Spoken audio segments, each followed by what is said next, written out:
name is Sharon Parker, and I'm the host of Saboteur to Success, Secrets to Overcoming Imposter Syndrome for Solopreneurs. And I'm really excited about our guest speaker today, Blaire Hall. She's got such great energy and she's been through a really big journey. We're going to learn all about that today. Blaire is the founder and owner of the Happy Lion Center. She's a Montana licensed massage therapist, Holy Fire Reiki master, Acunet, quantum healing hypnosis technique, and beyond quantum healing and heart soul based healing practitioner. So she offers you a lot. Blaire was always interested in what lies beneath the surface, and this natural intrigue saved her life and has brought her immense healing and joy despite life's tragedies. For her, this meant not only surviving, but learning to thrive after becoming a widow at the young age of 35. Through her healing work, she has uncovered universal truths which have served as a catalyst for positive change. She learned to trust her instincts and follow where her heart leads. Now, Blaire leads a life driven by an inner desire to share the abundance and joy found through these truths. Before entering the healing arts as a practitioner, Blaire was a public school teacher for 9 years and is still a photographer, graphics and marketing professional, and business owner. She holds an undergraduate fine arts degree, a master's of education, and a diploma for massage therapy. Wow, you've been through quite a journey, Blaire, and what an amazing background and history of learning. I'm wondering if you could tell our listeners a little bit more about your journey, and really sad that you lost your husband at such a young age. Yeah, that was a really rough time. And of course I would have never, and I still would never wish that on anybody, but it was a time of real growth. Of course, that's oftentimes what happens is, we're kind of thrown into things and we don't have a choice. As a widow, oftentimes, I'm in several groups and they will oftentimes voice how it's not really defeating when somebody says, I am so impressed about how strong you are.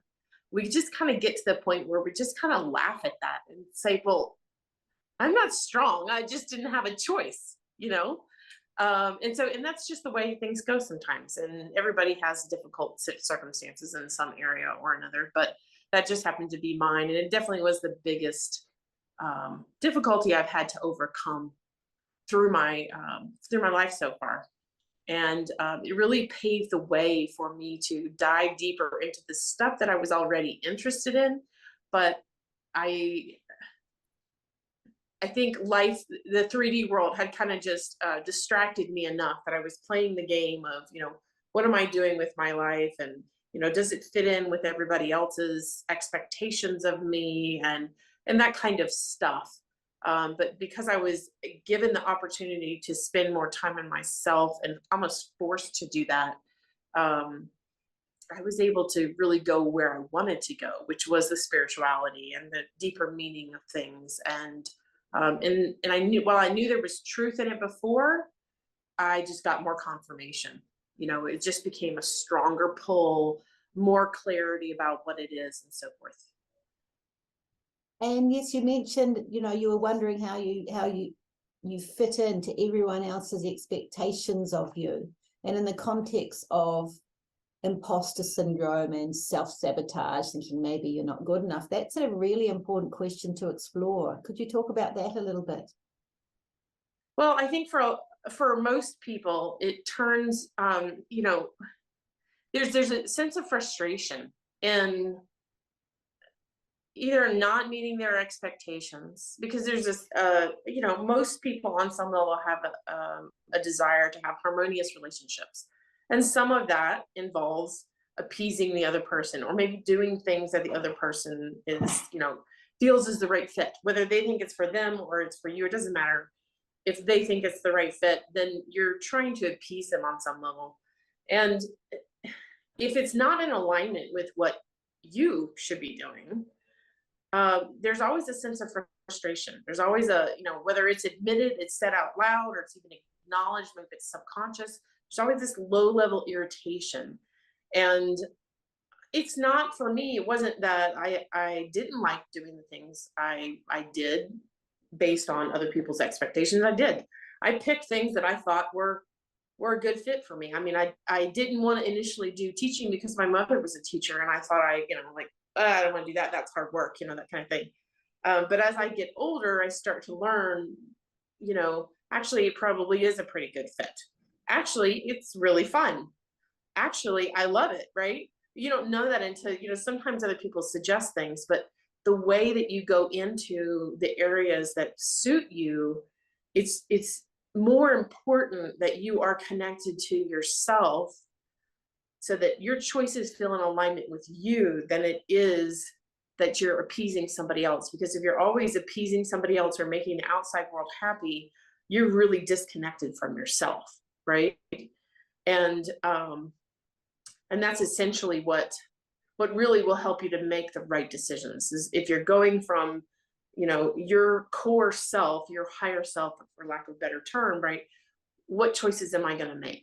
And when you start to make those choices for yourself and you get positive responses from it, then you get more propulsion, right? You get pushed forward into doing more of it. And then you reassess and you say, is this the right thing for me? This feels great. I want to do this. Oh, I didn't like that part. I need to figure that out, right? But you can figure it out when you're looking toward yourself. If you're always looking to somebody else, then you don't know the answer because it's them, right? It's from the outside of you. Whereas if you go inward, you can find satisfaction. You can find what suits you. You can find that feeling of alignment that you don't get when you're looking outside of yourself. Yeah, so you're talking about connecting with the real you versus connecting with the imposter you, which is never going to tell the truth. Yeah. It's interesting that you're a trained teacher. I was listening to a very funny YouTube clip on a comedian talking about imposter syndrome, and he took an example of teachers. He said, if you want to feel like what it's like to be an imposter, go and work in a hardware store. To teachers? Yeah, to teachers. Oh, he had a whole funny routine about that, but that's another story. Yeah, so can you tell us a little bit about the clients that you help? How do you help them, and what kind of problems do you help them overcome? I help clients who are really ready to find the real solution that's going to last for them. Oftentimes these people have experienced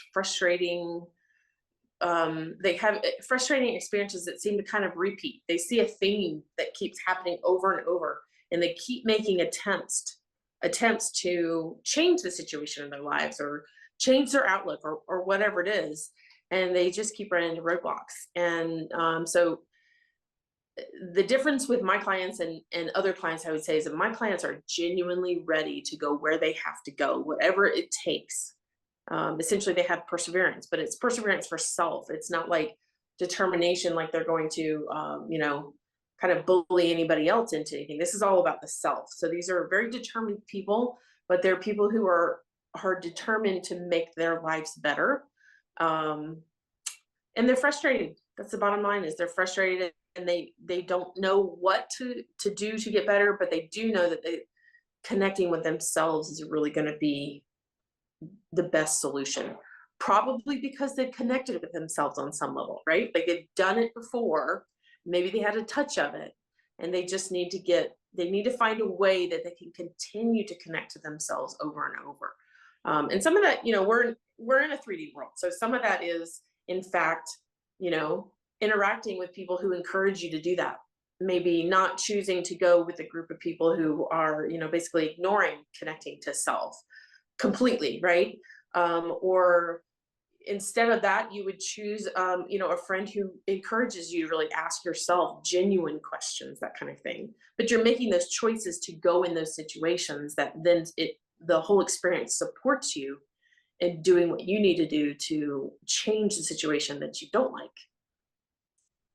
Yeah, and you have a really great range of modalities that you can help people work with. I'm wondering if you could give us an example or two of a specific way you help the client with one, or how you choose which one comes to the fore when you're working with a client. Okay, I'm going to address how I choose. in all honesty, I do go based on intuition. So I talk with the client to find out, what are their goals, what is their situation, what's, some background information about them. I'm, observing either, if we're online, I would be observing them on a computer, or in person, it would be a different story, right? And I'm just trying to get a feel for who the person is, right? And so as they continue to talk, I get a feel for where are they on the spectrum of able to dive deep into aspects of themselves. So how much time do they have is another factor. So like if somebody's relatively short on time but is really willing to do this work, I would say we would do an energy healing, right? Like the heart soul based healing. That's really effective. You don't have to talk about all the logistics of it. It just works. You just do it, and it just works, and it's amazing. If somebody is interested or maybe they have a lot of really physical ailments, of course I do massage, but that's only in person. But we can do Reiki as well. That's another form of energy healing. If somebody is very mental, they're very much in their mind and they like to continue to play with that. Astrology is another one. And in all honesty, astrology is something that winds up coming in anyways, because it's one of those things that just really bites. It bites whoever gets the astrology bug. It's kind of like it's a language that helps to explain the world. And so, if somebody's open and interested in learning about that, so it's a more mental process of understanding the same things, I'll use astrology. I'll expose them a little bit to astrology and see, if they want to dive deeper into understanding. And so, why did you get into astrology? I think you said a little bit about there. It's something that just pulls you in when you start learning about it. But was there a particular event or way that you were exposed to it that? Well, in all honesty, I would say when I was younger, I would be somebody in America here. To be fair, a lot of people don't take astrology seriously. They don't think it's much of anything. There's a lot of socially, there's a lot of feeling or fear or words around the idea of it being something that's like an idol. And in many religions, that's not okay. You can have an idol that's not of your own religion, right? So basically it's taboo. It's not usually spoken out. It is more now than it used to be. And I did take some astrology courses, and one of the things I learned was that in fact that actually is true, and you can actually see it in your chart, in the fact that if you're going to be somebody who really gets into astrology, that is going to be indicated in your chart. Like it's not really like you looking across the world of like, what kinds of things am I going to be into? Oh, I think I'll pick astrology. That's not how it works. It's like it's just going to come to you at some point. And it is a bug that just bites you. Some people get it instantaneously. Sometimes you're brought up in a culture and a family environment maybe where it's completely accepted, and it's just it just kind of extends. It's just you just keep going further. I wasn't one of those people. I was of course born in America, and it's not really openly talked about. And for me, I just honestly I used to think, oh, that's oddly true, right? And then I would think, oh, well, that could be wrong, listening to society and so forth. Yeah, that could apply to anybody. And I would say it was pretty heavy into the grief stage. And I just happened to listen to somebody on YouTube speaking. And there were many things about that person who was speaking.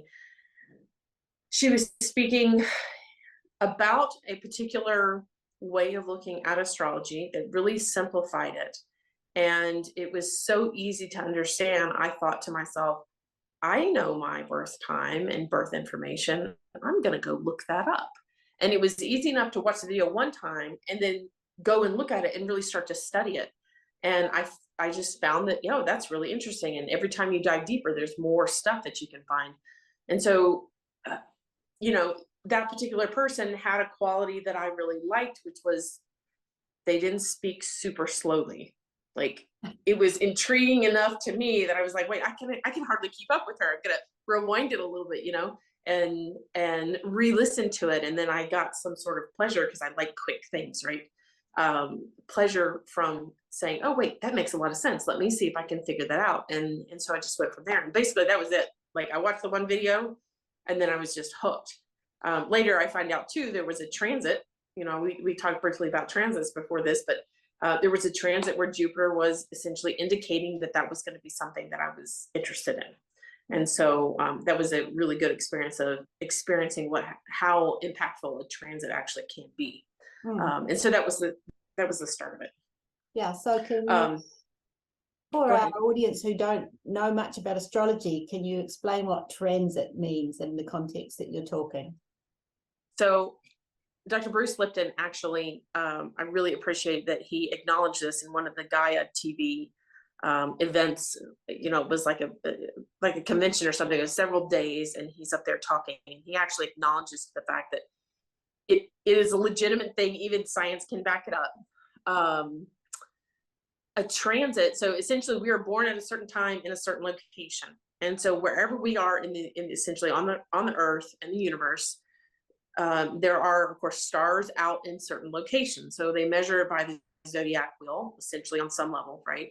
And so they place the planets, and they mark it at the time of your birth where those planets are.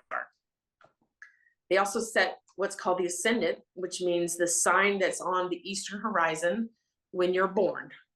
And that sets essentially the tone for your life. So whatever constellation is there, that's going to lead your life. Well, because the zodiac goes in a specific order, that means that the next house, the one after the zodiac sign that's on the eastern horizon, is your second house. Okay. And then your third, and they all go in order. And so that essentially what happens is you're born, maybe for the first, 15 minutes or so, maybe you don't have those traits yet, it takes some time, but it is relatively quick, and things are kind of set. And like I said, Bruce Lipton mentioned this, but so what that means is it's kind of like a blueprint for who you are. It really gives a lot of information about how you're going to wind up being. So one of the first things that really amazed me was when I first got into astrology and went to free sites to cast my chart. One of the first things coming from a computer said, you're going to lose your father, or, your father's going to be distant from you. I'm like, how in the world did this computer know that my father was going to die when I was young? And it seems strange, right? It doesn't have to be exactly that, but that is what happened to me. And it's just, over time, the sages got the information, they started using it and applying it, and they have continued to refine how astrology works as we kind of evolve as humans. And it's actually quite accurate. It's not going to be 100% accurate every time, but it is way more accurate than it is not. And I just wanted to share with you the reason I liked astrology, because it's mental, it's intellectual. I like that. It's spiritual. But the thing that my heart genuinely loved about it the most was that once I understood astrology enough, I started to realize all these things about myself that I thought were wrong, right? Like I'd been critiqued for, or, people had said things about, you're not like me, so therefore you're off. I realized that it wasn't just me. It wasn't like I made the choice to act or be this way naturally, right? And by that, what that means is everybody else is like that too. And that's what I love the absolute most about it, is because the more we get to know about ourselves, we understand ourselves, we start to accept ourselves. And as we do that, and through astrology, you can start to recognize that in fact, everybody else is like that too.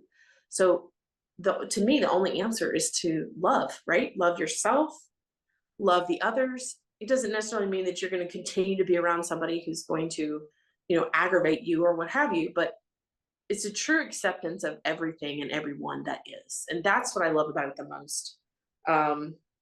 It's ironic that I grew up in a culture where astrology is considered so taboo, specifically related to religion and spirituality, because again, it's, in our culture, in much of the culture, it's believed to be you know, because there are words that are around spirituality with astrology, therefore it might be a belief, right? It might be some sort of religion that isn't the other religion. Well, so that they're scared, essentially, is what it is. Because if you get into astrology, you realize, yes, it is spiritual, but no, it is not a religion. And you don't have to believe in it, right? Like some people associate believing with through a religion. But the irony of all that is that astrology is actually the thing that really concreted for me the fact that there is in fact a divine order to things. And I saw it as soon as I realized that about everybody. You know, I'm uniquely this way and they're uniquely that way. And how we all interact and how amazing it is, to me, that was like proof positive. It's not just, I believe there's a higher order. It's, here's your mathematical proof and all of the evidence, you know. And I just found that a little ironic because people are oftentimes still very scared of it. In reality, it really is just proof that there is a divine order to things. Yeah. So that's what I love about it the most. As I'm listening to you speak about this, I feel myself recalled to what you said about connecting to yourself. And that's another really great confirmation of that, because whether or not you know anything about astrology, what you've just said confirms for people. I mean, it's from your own personal experience, which is so amazing, but it confirms, yes, I am who I am. And if I connect to myself, then my life is going to go so much better. I'll be able to find the way to grow my business, or even what that business should be, you know, and allowing others to have their own connection there in their own unique way. And it's the beautiful tapestry of creation that we're all participating in. Exactly. Yeah. Well, we're getting a bit esoteric here, so I'm wanting to come back to just asking a little bit about your clients. That can you tell us an example of a client that came to you that you were able to help with their struggles? Sure. Okay. Do you mean through astrology or any way? Anything, any way that the one that comes to mind. That Okay. if you can relate it as close as you can to feeling like an imposter or to self-sabotage. Okay, I'm going to use an example of a client who's actually doing something called an inner lucid adventure, which is a more in depth than just, you know, a couple of healing sessions. And she's using several different modalities that I do. And essentially what we're doing is we're really looking at going deep into helping her to connect with herself so that she can then solve some of her problems. And one of her biggest concerns is that she felt a lack of connection, a lack of, she described it as a lack of love, but she knew that that didn't really make sense because she has been married for many years, she has children, she has a loving environment all around her, but she just didn't feel that love coming in. And so one of the things I did was give her an astrology reading, and that started to help her understand where that feeling of lack of love is coming from, which is, again, is, as it is always, it's never about the other people. It's always about you, your personal self. And so she saw a little bit of why when we looked at the astrology chart, is why her life kind of is that way.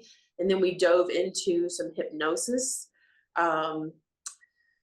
She was actually a little apprehensive about doing the hypnosis, but she was still willing to do it. And so she came in, she did the hypnosis. We're actually in this room, and she gets on the table. We've already had our conversation, and she gets on the table and she's going under. And as was happening just a few minutes ago, somebody started vacuuming, and somebody next door just was loud on the phone, you know? And when you do hypnosis, there is a way to work through that. Okay, it does still work. They can still do it, but sometimes people will pull themselves out of it. So she was going under, she was doing fine. She was seeing things and we were talking about it, but she actually said, so she kind of pulled herself out of it enough to say, Blaire, I don't think I can do this. And so we're basically going there, but then she says, I don't think I can do this. There's that guy talking right next to us, and he's really loud and he's very distracting. And so I got up and I dealt with it, and I turned on like a noisemaker to try to block him out. And I just said, you're doing fine. Let's see if we can continue. And it was funny because when she said that, she thought her eyes were open and they weren't. And so that was another indicator. I knew you're already under, we're good to go. Now we just need to distract the mind so that we can get you down to the deeper level. And through her hypnosis session, it was really unique because the higher self, which is what we talk about when you get really deep, right? The higher self actually showed her, through all of the scenes that she went through and the questions that were asked, but actually showed her that that was an example of something that she needed to see so that she could understand the information that was coming through. So if that experience had not happened, she wouldn't have seen it so clearly, and it wouldn't have been so personal. And when she came out of it, she was just amazed. I mean, usually the most amazing part of the hypnosis sessions are right at the end. And that's actually what happened. So, and that was just one of her sessions. We did an energy healing session most recently, and like all the energy sessions, it really is just it's quicker, it's more efficient. You don't spend quite so much time like you would with astrology trying to explain things or understand them, or you're trying to put them in a logical box or put them in a complete sentence. That's not the way it works. You just go with it, and whatever comes out, people take from it whatever they can and whatever they need to, and then the true answers come out. Yeah, so that's a really good example of how it goes. I'll share with you something I've really learned through astrology that does help me to understand people more. Saturn in the charts is an indication of where you'll struggle. And Saturn actually looks at 3 different houses from wherever it is. So you're going to have different kinds of struggles in those 3 houses that it looks at. And I actually had a close friend who was actually connected to astrology. And we talked for many years. I mean, I think it was 6 or 7 years that we were friends. And, I had looked at his chart a little bit. We had talked about it some, but he had some indications where he would also have difficulty receiving love from essentially friends, right? Like feeling accepted and understood and so forth. And it was funny because what happened when the friendship actually ended was he was frustrated about something, and I'm in communication with him trying to say, I am, you're frustrated because you think I'm not sharing or I'm not expressing my concern like a friend would do, right? Like my care for you. But here I am, I'm doing XYZ. That is what I thought was something that would show concern for you and love for you. And he couldn't hear it. It wouldn't go in.